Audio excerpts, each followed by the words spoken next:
Niché sur son îlot du golfe du Morbihan, voici le cairn de Gavrinis, joyau de l'art mégalithique.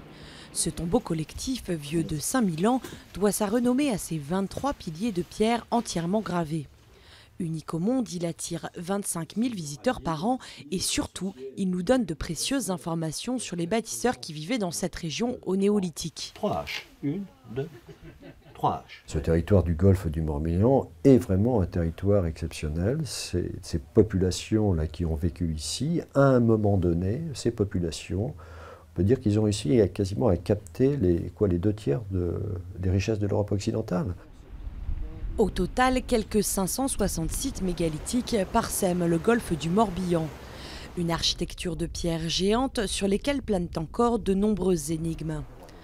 Obtenir leur classement au patrimoine mondial de l'UNESCO, c'est l'objectif visé par une association, une manière d'informer le grand public sur l'histoire de ces constructions les plus anciennes de l'humanité.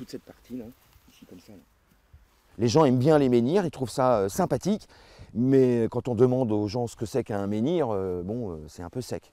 C'est aussi l'intérêt d'un tel classement, c'est-à-dire que ça va nous obliger, nous aussi, en termes de médiation, à faire mieux encore, de mieux accueillir et puis surtout de mieux expliquer. La légende raconte qu'on trouve un mégalithe dans chaque maison du Morbihan. En dehors des célèbres alignements de Karnak, le territoire compte des centaines d'autres pierres, certaines très peu protégées. Souvent, le public ignore l'ancienneté et la fragilité des mégalithes.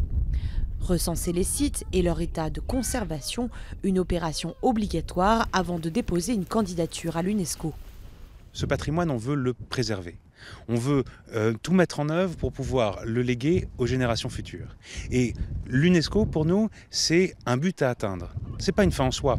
C'est tout mettre en œuvre pour protéger le patrimoine et pour que cette protection soit reconnue par le label de la plus haute exigence qui soit dans le monde. L'état des lieux terminé, l'association espère boucler le dossier UNESCO à l'horizon 2017. S'ils étaient classés patrimoine mondial, les mégalithes du Sud Morbihan deviendraient alors le premier site labellisé UNESCO en Bretagne.